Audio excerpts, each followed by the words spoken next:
First thing is always going to be activity. If you do not show up, you're not making the dials, you're not set up properly, you're not learning your skill or your craft. If you're not showing up for yourself, if you're not accountable for yourself, and you're not putting in the activity, you're 100% choosing not to seize any opportunity that's out there. Like that's the only way you can 100% decide how your day is going to go is by not showing up. You're deciding you're not going to be productive.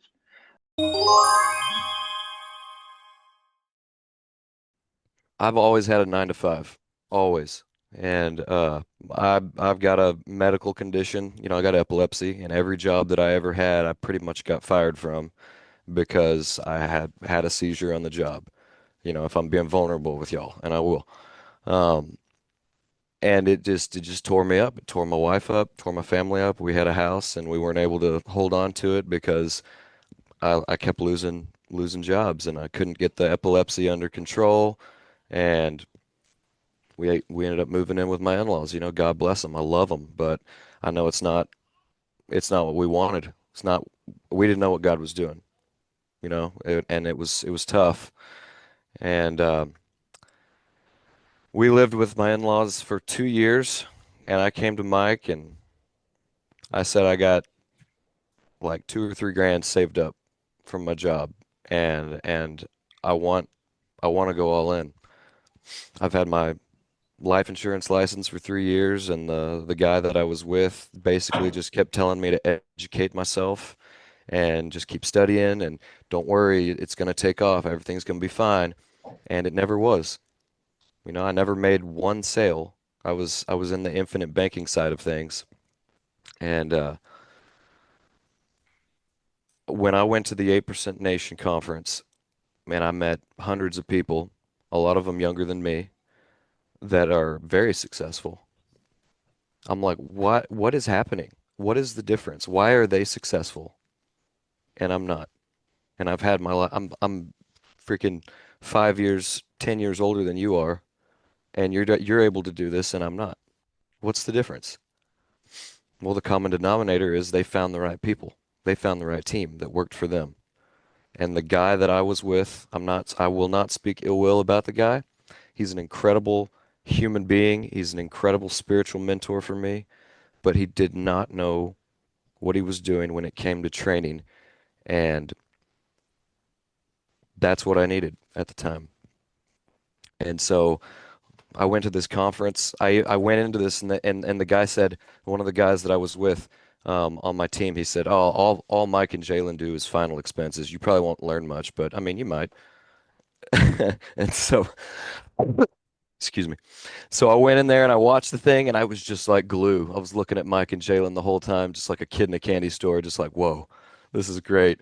And Mike called on me like 3 times during this thing, and I'm like, gosh, stop picking on me, but he was, and it was fine. Afterwards I came up, I got his contact, and exactly like he said, I was just like, dude, I'm hungry. Like I got this is my money. This is how much money I got.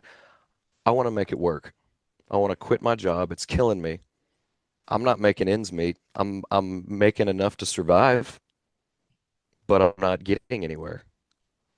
And I know what's possible with this insurance. And so he told me, get on the website, fill out this and this and that, and we'll get in touch with you. And so I did. And so I was terrified because I had a certain amount of money. I knew that I was going to have to buy leads. I didn't know if I was going to succeed, but I knew that I had to try. And if I didn't try, you miss 100% of the shots you don't take, right? We've all heard that quote. And first month, I think I wrote 14,300 AP. And I was like, okay, I survived 100% on commission checks. This is fantastic. Oh my gosh. And so that gave me hope.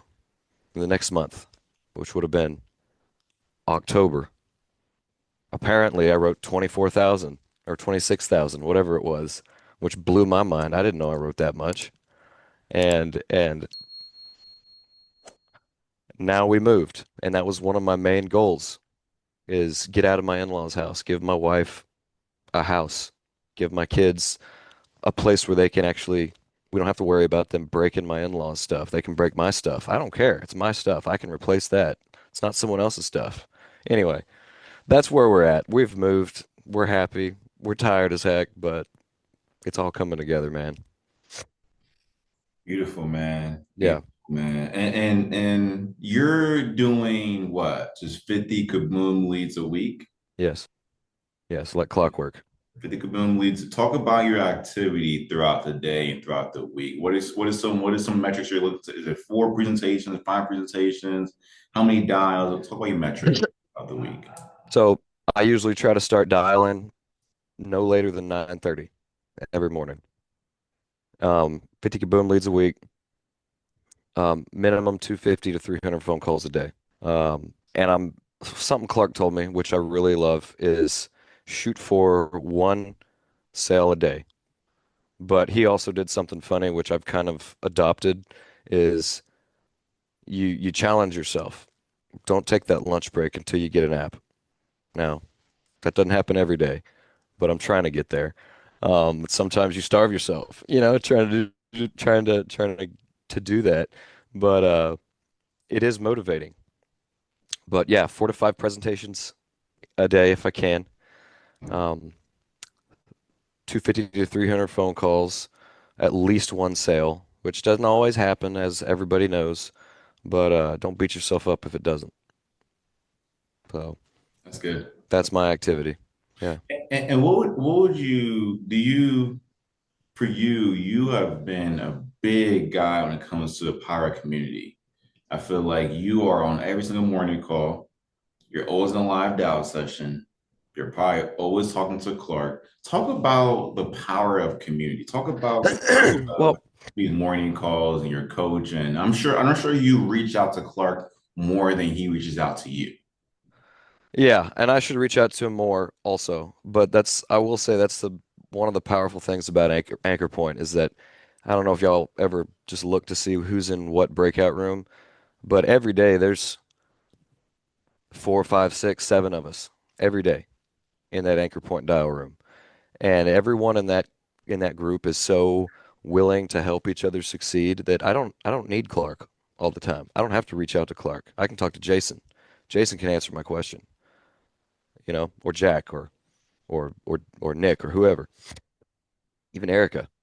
Um, but we're just, I mean, we're like this. I work from home now exclusively. I don't have friends anymore. Y'all are my friends. I see y'all's face every day, right? That's what I tell my wife. It's like, the weird thing about working from home, like all my childhood friends, like they're still there. I'll text them every now and then, what's up? But I talk to y'all every day.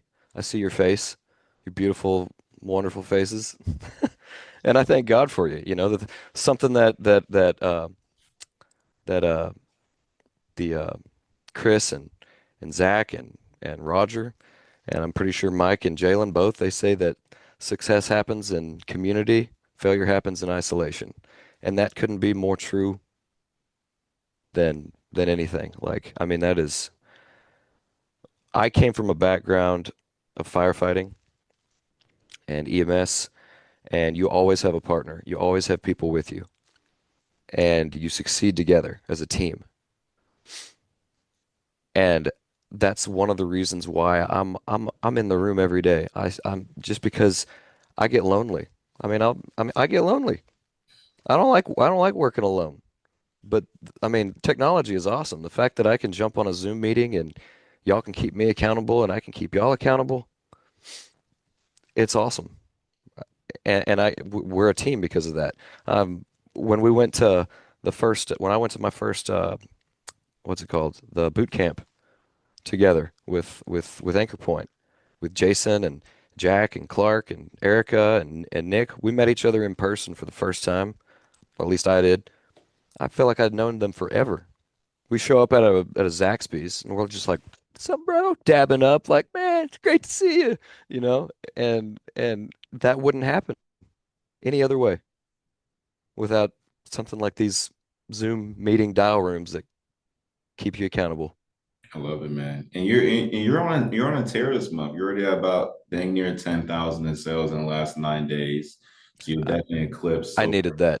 I needed last week to happen because I only worked 3 days. I was sick as a dog the entire week, and we were packing a big old moving truck. that was a blessing from the Lord, man.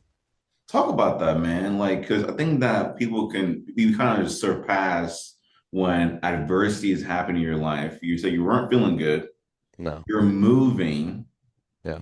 and you are still trying to produce. Talk about the mindset behind the power of discipline and making sure the work still has to be done. Because you could have said, well, I'm moving, I don't feel good, I'm gonna take this week off. But talk about you actually staying grounded and still, putting the work in. Talk about that. I mean, as a father and a husband, I mean, my wife, she's full-time mom, and it's I keep an eye on my bank account. I know what's coming and going. So that alone right there is motivation enough. It's like, look, do I want to have money in my bank account next month or next week? Like that had to happen. Yes, I was sick. I mean, I was popping ibuprofen left and right like it was candy, just to keep me. There was one day I had like a fever off and on 5 or 6 times throughout the day. It was terrible. But just make the phone calls, feel terrible, suck it up and then I can sleep at night. I don't know. It has to happen. It had to happen. There was no ifs, ands, or buts. I got to provide. To me, I mean, it's a lifestyle at this point. It's something the Lord has blessed me with. And that brings me back to where I'm at right now, living in Rio Frio, Texas, in a canyon, hill country, middle of nowhere. There's nothing out here. This has been on the table for years for us to move out here and buy this house. It's my sister-in-law's house, their old house, and they're offering it to us to rent to own, and we love it. We wanted it, but there's no jobs out here. The only way this was going to happen is if I got some sort of a job that I could work online because it might have nothing, but it's got fiber internet. Whoo! You know what I'm saying? Like I can sell some insurance from here. And that's what we got. I found out that I can sell insurance. Figured that out after the month number one that yeah, we can do this. And we prayed about it and we talked to all my mentors and this was the option. This was what was meant to be. And here we are.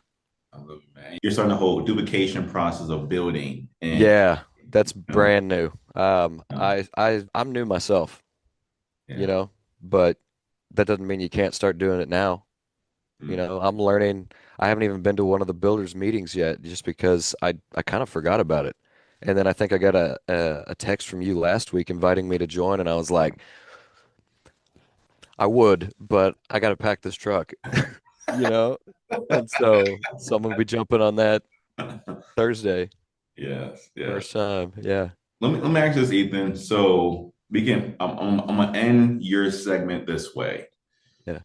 What are three things, skill set wise, three things skill set wise that agents need to focus on to see consistent sales? Is it Three mastering your things. script? Is it knowing objections? Is it listening to call recordings when you're upline? Is it recording your own calls?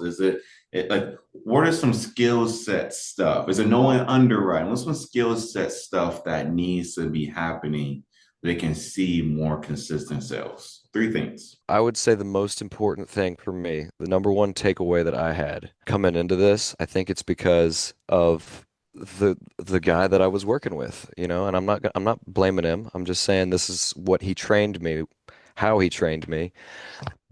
And you do become who you invest in, right?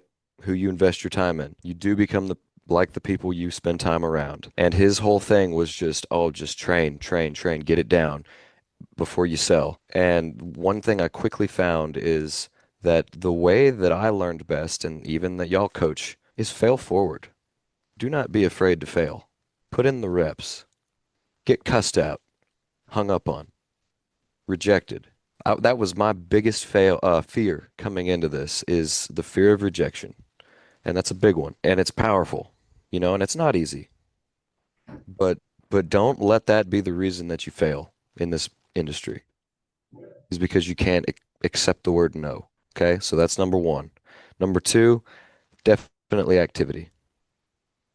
Don't stop. Invest your time.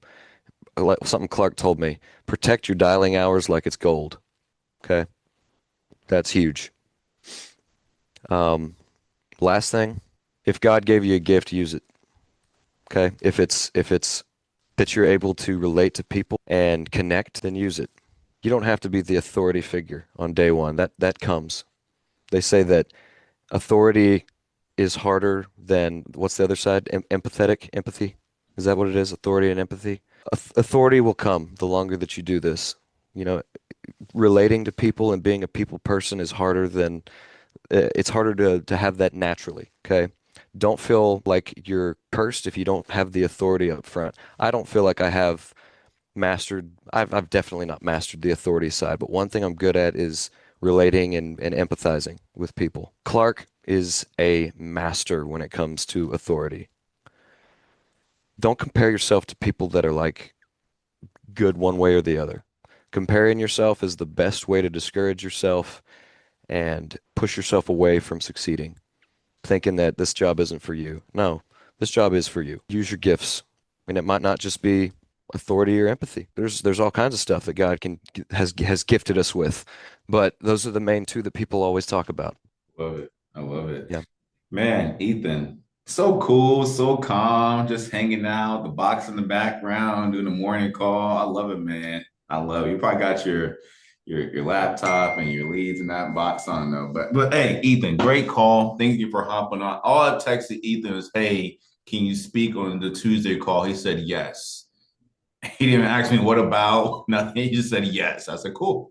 We'll hop, we'll talk. Right. Yep. So thank you Yep. for hopping on, Ethan. I appreciate you, man. Keep up the good work. I know you're gonna be on top of the leaderboard consistently every single month going forward, man. And also congrats on your new move. Thank you. If you can, man, text me your address. Okay. I may fly out to come see you, but text me your address, please. All right. Okay. All right, Ethan. Good seeing you, brother. You too. Moving right along, guys. Moving right along. We have another speaker before we end today's call. So, moving right along. This next guy, he's not 3 months in. He's been doing this for a while now, and I call him the guru. He's not called the guru. All right, he's the guru now. Jason, not you. I'm not talking about you. Just kidding. Just kidding. You are the guru, though. You are the guru, though. But another guy, he's another guru. All right, Jason, you're guru number two. He's number one guru right now because he did over 16,000 in sales over the last 8 days. So Mr. PF, Mr. Patrick France, can you hear me loud and clear? Yeah, I can hear you. Can y'all hear me? Yes, sir. Yes, man. You had a 10K day in one day last week, which was absolutely amazing. I had you come on this call. I said, Patrick, prepare three things that you can talk about today to share with the team, to bring some value to the team. So I'm gonna let you just run with it and go from there, brother. Okay, I appreciate that. One thing Mike didn't warn me about, and I didn't realize I'd be following up from Elvir's talk last night. You didn't tell me about Ethan, so that's a tough lineup to follow up with. But anyway, I appreciate being at the table. So yeah, I had a breakout week last week. I really do think there's no coincidence that Clark took a week off and then everybody else had really awesome weeks. So he's just not there gobbling up everything that's out there. But really, I'm kidding. There's plenty of opportunity to go around. But everybody saw Clark have 100,000 or 100K month, and it's like, okay, this is doable. It's going to kick your butt, but it's doable. So the one thing Ethan kind of touched on was, not comparing yourself to other agents. You don't know where they're coming from. You don't know their situation. You don't know all of their training or their background. And you don't see what they're putting in, behind the scenes. It's, you're seeing their highlight reel. So the key takeaway there is don't look at them and think, well, what am I doing wrong? Look at them and think, how are they optimizing their business and this opportunity to be able to pull that off? And then how can I optimize what I'm doing to improve it? So looking at how you're running your business right now, start looking at even just small things here and there that you can do to improve how you're operating. And it's incremental. It doesn't happen overnight. Clark didn't do this overnight. Elver didn't do it overnight. Ethan didn't do it overnight. So these are small steps. When you start looking at the global, like I can't do 100K, that's huge. It looks insurmountable when you look at it from a global perspective. You've got to take it one piece at a time. So as y'all listen to high performing agents or top producing agents, you're going to hear the same stuff. So I'm not going to say anything different than what Elvira said last night or anything different than what Ethan just said. I might use different words, but it's going to be about your activity. It's going to be about buying leads. It's going to be about your mindset. So those are the three main things. You know, when Mike asked me, you know, what are three things that we would want to tackle or that improved or causes you to have a phenomenal week or month or year, it's those three things. And once you kind of become consistent with all three, then you start to optimize your production. So the first thing is always going to be activity. If you do not show up, you're not making the dials, you're not set up properly, you're not learning your skill or your craft. If you're not showing up for yourself, if you're not accountable for yourself, and you're not putting in the activity, you're 100% choosing not to seize any opportunity that's out there. Like that's the only way you can 100% decide how your day is going to go is by not showing up. You're deciding you're not going to be productive. Everything you do to reduce that or to move the dial or the needle in your favor is going to improve your chances. There's no guarantees. Nobody can 100% say they're going to get a sale. Nobody can 100% say they're going to get somebody on the phone to talk to. But if you're putting in that activity, you'll have days where you put 500 dials out and you talk to no one. You'll have days where you put 200 dials in and everybody answered. You don't know until you put yourself out there and start trying to get that opportunity. So I kind of compare it to like a fisherman. So you've got to take the boat out. You've got to put the net in the water. You don't know if there's any fish under there or not. But if the net is sitting on the deck, there's definitely no fish there. You're not going to catch anything. But you just have to do that every single day. Eventually, you're going to catch something. So that's key number one. I'm trying to make this quick, Mike, because I know we only have a few minutes left. But yeah, definitely put the activity in. The other thing I would say is there are going to be days you make a bunch of dials and you feel like nothing came of it. But for a lot of our leads, just remember 90% of your leads you're probably never going to talk to. And all of us, I came from a teaching background, so I know, 90% or more is an A. We all want to be in that, we all want to ace this. So you've been trained to think, if I only talk to 10 out of 100 people, 10 leads out of 100, that's failure because we've all been wired to believe that. If you talk to 10% of your leads, that's good. If you can convert 5% of them, that's excellent in this industry. You can make a living on that. So don't feel like, oh, I can't get a hold of anybody. Most people aren't going to pick up the phone. Most of your leads you will never talk to. Most of the ones that you do talk to don't want to buy, and some of them are going to cuss you out. So don't lean into the rejection and call that failure. Look at the people you're talking to, the ones that you're helping, the ones that are thanking you. Another issue is, people are kind of wired to focus on the negative. If you're focusing on the negative, it's going to eat you up. Again, if I get cussed out by 100 people, but I sell one and they thank me for helping their family, that was a great day. I was successful. I don't care about the people who didn't really want this or aren't actually interested in protecting their families. I'm worried about the people who love their family and want to help them. That's who I'm talking to. And that's going to be the ones that I focus on. So yeah, put the activity out there, dial as much as you can. Some people need to see your phone number pop up on their phone 15 times before they're curious or annoyed enough to answer. So that's where you have those 500 dial days and you don't talk to anybody, but some of those people are going to call you back. Some of them are eventually going to respond to your voicemail. Some of them are eventually going to pick up. You just might not see the instant gratification. It's going to take a while. You're going to have to work at it. Patrick, Uh, real quick, man. yeah. You said 500 dials. You keep saying 500. Like people are used to 300. You know, talk about those 500 dials you keep saying, because Hang on, he's calling me. What he's doing is calling out our numbers. I dialed 500 something times yesterday. Talked to like seven people. I actually only had seven people pick up and didn't talk to anybody. He talked to like 230, had seven presentations, four apps. I'm like, dude, what the heck? So this whole meeting, I feel like he's like poking me the whole time. Yeah, you'll do 500 dials and get nothing. Thank you. I needed that reminder this morning, Patrick. I appreciate that. Appreciate it. Sorry, Tony. That might be where I got that number. I'm always trying to razz Tony. Patrick, I've got to make sure he stays balder than I do. But let's see. What was your question, Mike? I'm sorry. just about the activity. I know for Oh, you, you got a skill set now where you can overcome a lot of objections. You have leads coming in, X, Y, and Z, where you can do $200 to $300 a day and get 3 to 4 sales a day. But talk about this going above and beyond if you need to be to hit the sale or two per day. And if you need to do $500 a day to get there, so be it. Talk about that. so there's, and it's funny because I was an art teacher. Math is not my thing, but I know so much more math now than I ever did. But it's just about math. So you look at how many minutes you have in a day.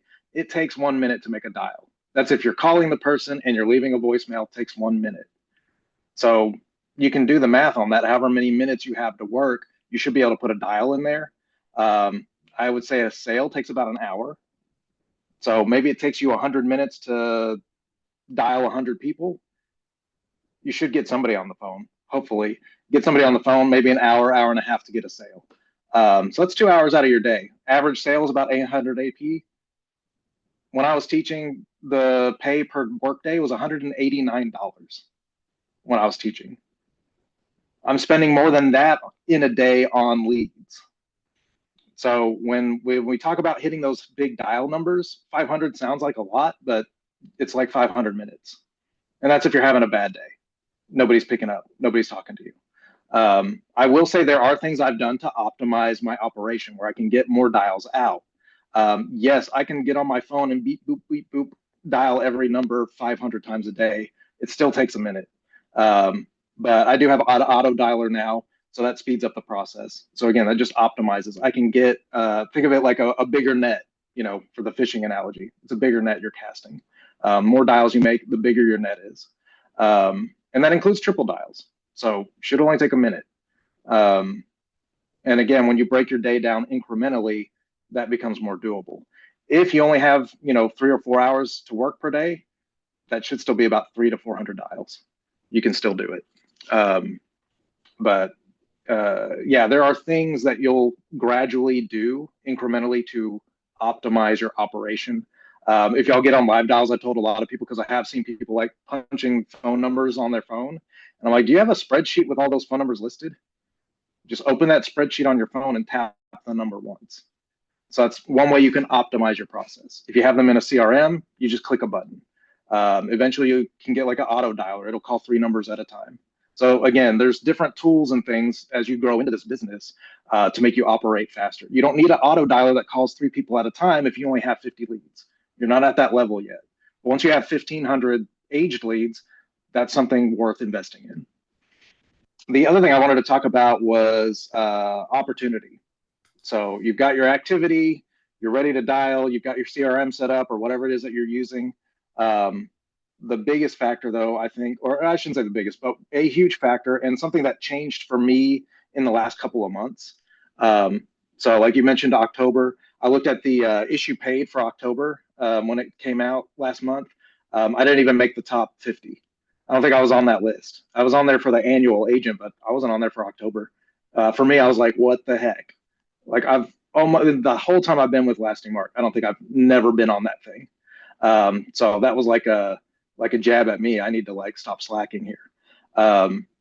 But what I looked at was my opportunity. I was not investing enough in leads.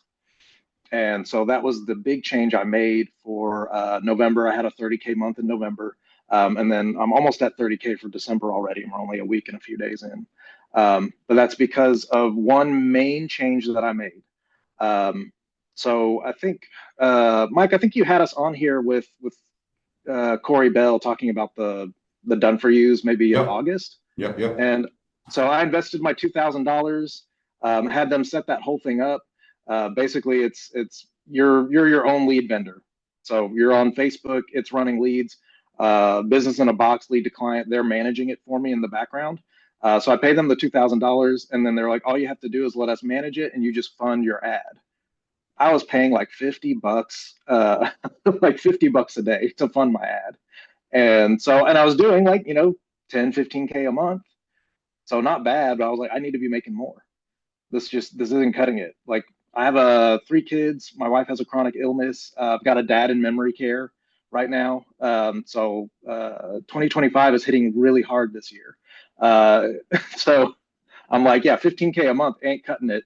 And Corey said, well, you're only putting like $50 in there. Would 30K a month be better? I was like, yeah. He was like, well, spend $100 a day. I was like, oh, duh, math. Okay. I want twice as much money. I just spend twice as much on leads. That's twice as much opportunity. So I did that for November. I was like, okay, I hit 30K. And I was like, well, I feel like I need more. Christmas is coming. So he's like, well, anything stopping you from spending 200 a day? I was like, oh, yeah, math. So now I'm spending 200 a day on, that's about 1,400 a month. So last week spent 1,400 on ad spend. I got about 130 leads coming in. They're about 10 to $15 a lead. And I wrote 15. Well, actually, Mike, you may not know this. Final numbers, I think I wrote 21,000 last week, Monday through Sunday. 21,000. That was 3 Medicare plans, and I have like 4 apps that haven't been approved yet. They're still pending. Are you So working anyway, weekends? yes, I work. Yeah, it's this is kind of a problem. Well, I shouldn't say it's a problem. It's working out really well for me. But yeah, it was kind of funny. We were putting up Christmas decorations on Sunday. I work out of my garage, which is where the attic is, to go to get the Christmas decorations from the attic, and walked past my desk and saw I had some new leads. So I went ahead and called them. My wife comes in. She's like, she sees me on the phone. She's like, she throws her hands up. She knows not to like interrupt when I'm on the phone, but she's like throwing her hands up. I thought you were getting ornaments. I'm like writing 2 policies. But I'm very ADHD. But I saw, well, I got some leads. I'll go ahead and try and call them. I didn't think they would answer, but that was Sunday. But usually I have to make it about 50 calls on Sunday at least, just so I can like not have anxiety when I go to bed. But that's my cure for anxiety. I have crippling anxiety. I'm not on any meds for it, but my cure right now is dials. If I'm anxious, I just make phone calls. So this is a funny conversation. So your goal went from 15K deposit. Then your coach Corey, we all know Corey and Tony. They told you to just double your lead spend. So you did that, and then you went to make 20 or 30 last month. Now your goal is to probably do more than that this month.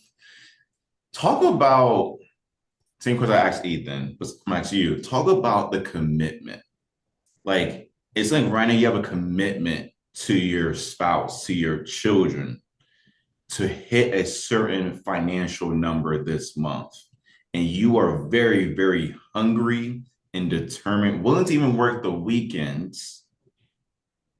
Talk about like that.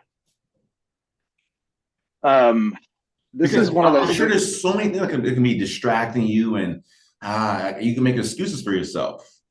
But like you are very, very locked in on this goal for this month. So for comparison,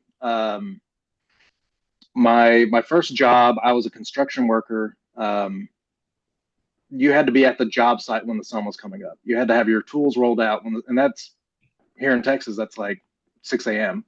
Tools need to be rolled out. You need to be ready to go when the sun comes up. That was probably the most labor-intensive job I had, but I've always kind of been like that. And this was at the age of like 13 is when I started doing that. But I'm always kind of like, I don't have a choice. At that time, my family was very poor. There was a reason all able-bodied men in the house had to be working all the time.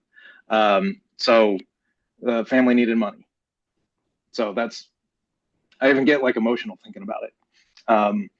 That's deeply ingrained. When I was teaching, same kind of deal.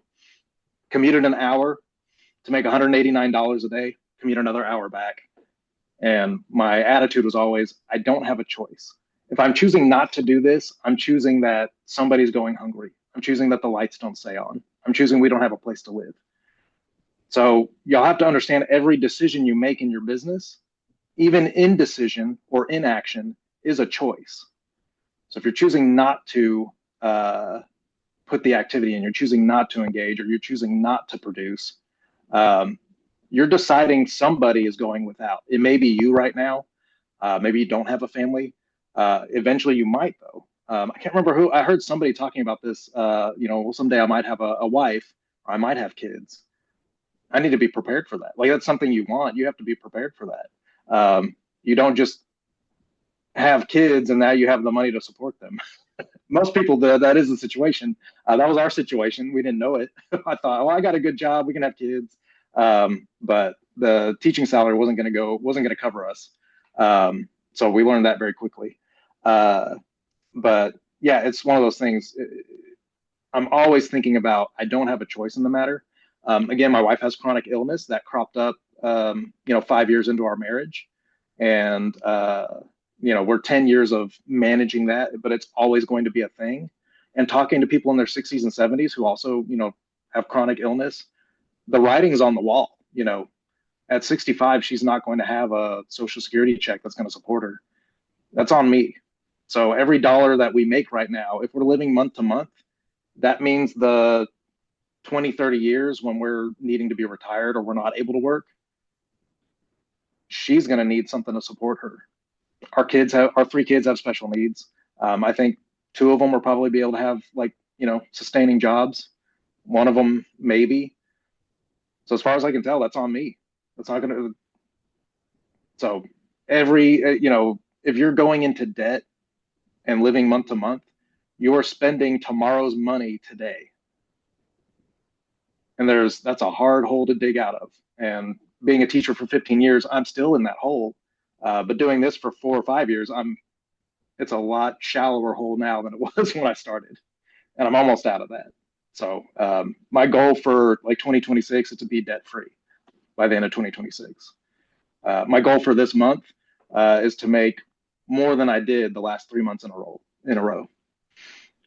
Yeah, beautiful, man. Beautiful, man. Man, you and Ethan, man, you guys came in today and you guys, wow. I mean, powerful stories, powerful stories, powerful stories.